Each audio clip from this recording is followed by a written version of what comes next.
कि बारामूला को सिर्फ डरावनी फिल्म कहना वो शायद ठीक नहीं होगा। समीक्षक इसे बेचैन करने वाली फिल्म कहते हैं। मतलब कि फिल्म डर पैदा करने के लिए वो पुराने तरीके नहीं अपनाती। सही। बल्कि रिव्यू कहता है कि ये दर्शक को दुख, यादों का बोझ, निर्वासन मतलब एग्जाइल जैसे संजीदा विषयों पर सोचने को मजबूर करती है। वो बारामूला में बच्चों के गायब होने के अजीब से मामलों की जांच कर रहे हैं। और मामला अजीब इसलिए है क्योंकि हर बार पीछे सिर्फ कटे हुए बाल मिलते हैं। हाँ, कैंची से कटे हुए बाल। कि क्या डीएसपी रिदवान उन सच्चाइयों का सामना कर पाएगा जो उसके सामने आएंगी? क्या वो उस ऐतिहासिक और भावनात्मक बोझ को समझ पाएगा जिसका वो अनजाने में हिस्सा बन गया है? नमस्कार।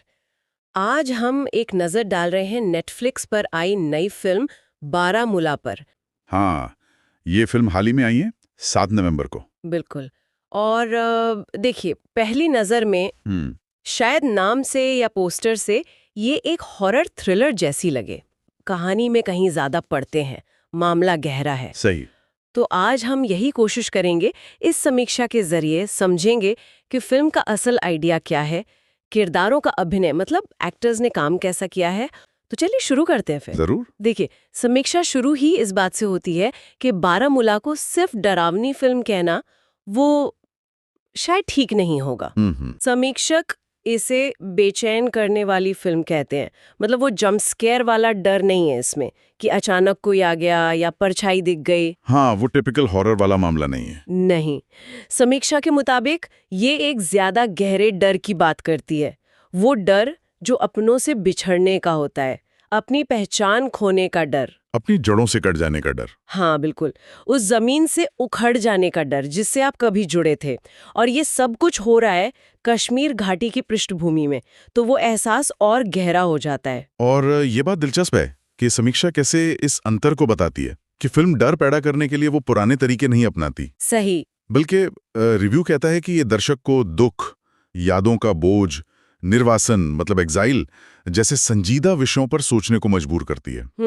तो एक तरह से समीक्षा ऐसे देखती है जैसे एक खोए हुए वतन की दबी हुई आवाजों पर एक तरह का चिंतन हो। सिनेमाई चिंतन। हाँ, सिनेमाई चिंतन। मतलब ये सिर्फ डराने के लिए नहीं बल्कि एहसास कराने के लिए बनी है, ऐसा रिव्यू का मानना है। कहानी का जो सेंटर पॉइंट है वो है डीएसपी रिदवान सैयद। किरदार निभाया है मानव कौल ने। बेहतरीन एक्टर है वो। हाँ, और समीक्षा उन्हें एक सख्त मिजाज अफसर बताती है। वो बारामूला में बच्चों के गायब होने के अजीब से मामलों की जांच कर रहे हैं। और मामला अजीब इसलिए है क्योंकि हर बार पीछे सिर्फ कटे हुए बाल मिलते हैं। हाँ, कैंची से कटे हुए बाल। यहाँ तक सुनने में तो ये बिल्कुल एक मिस्ट्री थ्रिलर या पुलिस इन्वेस्टिगेशन जैसा लगता है ना? हाँ बिल्कुल, ढांचा वैसा ही है शुरू में। लेकिन समीक्षा कहती है कि ये सिर्फ ऊपरी सतह है। अच्छा। हाँ, जैसे जैसे रिदवान जांच में गहरे उतरते हैं, कहानी एक मामूली पुलिस इन्वेस्टिगेशन से हटकर इतिहास के उन जख्मों की तरफ मुड़ जाती है जो भरे नहीं हैं। ये उन विस्थापित लोगों की अनकही तकलीफों को सामने लाने लगती है। मतलब समीक्षा के शब्दों में कहें तो ये फिर सिर्फ क्राइम और पनिशमेंट की कहानी नहीं रहती। तो क्या बन जाती? ये बन जाती है सर्वाइवल की कहानी। हालातों के सामने टिके रहने या हार मान लेने की दास्तान। तो जो एक केस की तरह शुरू हुआ वो एक पूरी कम्युनिटी की पीड़ा और इतिहास के बोझ की कहानी बन जाता है रिव्यू के हिसाब से। चलिए अब एक्टिंग पर आते हैं।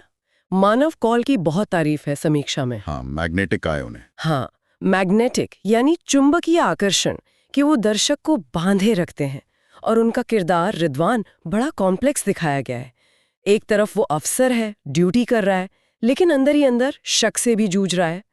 दूसरी तरफ वो एक पिता है जो अपराध बोध और बच्चों के लिए प्यार के बीच फंसा है। और फिर वो एक पुलिस वाला है जो एक ऐसी दुनिया में सही काम करना चाहता है जो शायद खुद ही बिगड़ी हुई है। मतलब कई परतें हैं किरदार में। बिल्कुल, बहुस्तरीय किरदार। और समीक्षा ये भी नोट करती है कि कौल बिना आवाज ऊंची किए सिर्फ अपनी मौजूदगी से, अपने एक्सप्रेशन से स्क्रीन पर एक वजन पैदा करते हैं। हाँ, वो सटल एक्टिंग जिसे कहते हैं। हाँ, उनकी खामोशी में भी बहुत कुछ है ऐसा लगता है। और खास तौर पर उनके अपनी बेटी के साथ जो सीन्स हैं। अच्छा, उनका जिक्र है। हाँ, उनका जिक्र है। समीक्षा उन्हें बहुत असरदार, संयमित और दर्दनाक हद तक यथार्थवादी बताती है। संयमित शब्द यहाँ महत्वपूर्ण है। मतलब मेलोड्रामा नहीं बल्कि अंदर की फीलिंग्स को धीरे से दिखाना। बिल्कुल सही। समीक्षा में एक और बात लिखी है, थोड़ी दिलचस्प।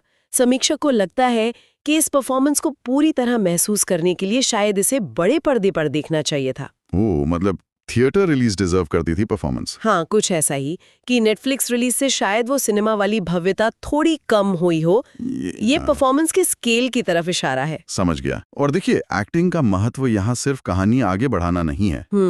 समीक्षा के हिसाब से कॉल की एक्टिंग वो अंदरूनी कश्मकश दिखाती है जो फिल्म के थीम से जुड़ी है, ड्यूटी और ज़मीर, प्यार और गिल्ट। हाँ, वो मानवीय पहलू। बिल्कुल, ये चीजें फिल्म के भारी विषयों को दर्शक के लिए ज्यादा महसूस करने लायक बनाती हैं।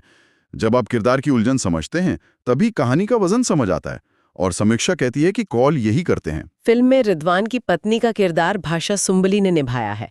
लोगों ने उन्हें शायद द कश्मीर फाइल्स में देखा होगा। हाँ, याद है। उनके अभिनय के लिए समीक्षा ल्यूमिनस शब्द इस्तेमाल करती हैं, मतलब दीप्तिमान या प्रकाशमान। अच्छा, ल्यूमिनस। हाँ, ये दिलचस्प है।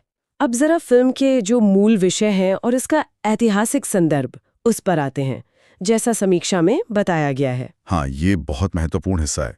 समीक्षा इस बात पर खास जोर देती है कि फिल्म का असली खौफ किसी बाहरी चीज से नहीं आता, भूत प्रेत टाइप। हाँ, वैसा नहीं, बल्कि वो यादों से, अतीत से पैदा होता है। जैसा हमने कहा, कहानी एक जांच की तरह शुरू होती है, पर समीक्षा के मुताबिक वो जल्द ही किरदारों के अंदर की पीड़ा, उनकी दबी हुई यादों और धीरे धीरे सामने आने वाले कड़वे सच की तरफ मुड़ जाती है। मतलब डर बाहर नहीं, अंदर है। बिल्कुल, अंदरूनी डर। और यहीं पर समीक्षा एक बड़ा सवाल उठाती है। क्या सवाल? कि क्या डीएसपी रिदवान उन सच्चाइयों का सामना कर पाएगा जो उसके सामने आएंगी? क्या वो उस ऐतिहासिक और भावनात्मक बोझ को समझ पाएगा जिसका वो अनजाने में हिस्सा बन गया है? ये तो सोचने वाली बात है। हाँ, और ये सवाल सिर्फ किरदार के लिए नहीं, दर्शक के लिए भी है कि सच क्या है, खासकर जब वो इतिहास के दर्द से जुड़ा हो। समीक्षा कहती है कि फिल्म डर को सीधे इतिहास के आईने में दिखाती है। फिल्म के क्लाइमैक्स का जिक्र समीक्षा में बहुत मजबूत शब्दों में है। हाँ, मैंने भी पढ़ा। उसे सियरिंग यानी झुलसा देने वाला, लेयर्ड यानी बहुस्तरीय, हॉन्टिंग यानी मन पर छा जाने वाला, और टू मूविंग फॉर वर्ड्स। हाँ, इतना मार्मिक कि शब्दों में कहना मुश्किल हो, तो वो दर्शकों को मजबूती से बांधे रखती है। मतलब शुरुआती धीमी गति के बाद असर गहरा होता है। बिल्कुल, कि बारामूला हाल के समय में नेटफ्लिक्स पर आई सबसे सशक्त और महत्वपूर्ण हिंदी फिल्मों में से एक है। अच्छा? इसे मैच्योर, मूविंग और थॉटफुल सिनेमा बताया गया है, मतलब परिपक्व, मार्मिक और विचारशील। और समीक्षा कहती है कि ये फिल्म याद दिलाती है कि सच्ची कहानी कहने में कितनी ताकत होती है, ऐसी ताकत जो बिना डरावने भूतों के भी मन पर गहरा असर छोड़ सकती है, और बिना ज्यादा रोने धोने के भी एक तरह की भावनात्मक राहत दे सकती है। हाँ, जैसे कैथारसिस कहते हैं। तो भले ही शुरुआत थोड़ी उबड़-खाबड़ हो, मंजिल असरदार है, ऐसा रिव्यू का मानना है। और रेटिंग क्या दी है? 3.5 स्टार 5 में से। 3.5 स्टार, ठीक है, मतलब सम्मानजनक रेटिंग है। दिखाती है कि फिल्म में काफी कुछ अच्छा है पर कुछ कमी भी है। हाँ, जैसा रिव्यू में बताया गया। शायद एक सवाल छोड़ा जा सकता है सोचने के लिए। जरूर। कि जब सिनेमा ऐतिहासिक त्रासदियों को, इतने संवेदनशील विषयों को कहानी बनाता है, तो कहानी कहने की आज़ादी और उस विषय की संवेदनशीलता, उसकी जिम्मेदारी, इसके बीच सही बैलेंस कैसे बनाया जा सकता है? ये बहुत नाजुक लाइन है। ये वाकई बहुत ही अहम सवाल है। कला का मकसद क्या है? सिर्फ कहानी कहना या इतिहास के प्रति जवाबदेह होना भी? खैर, आज के इस विश्लेषण में इतना ही। हाँ,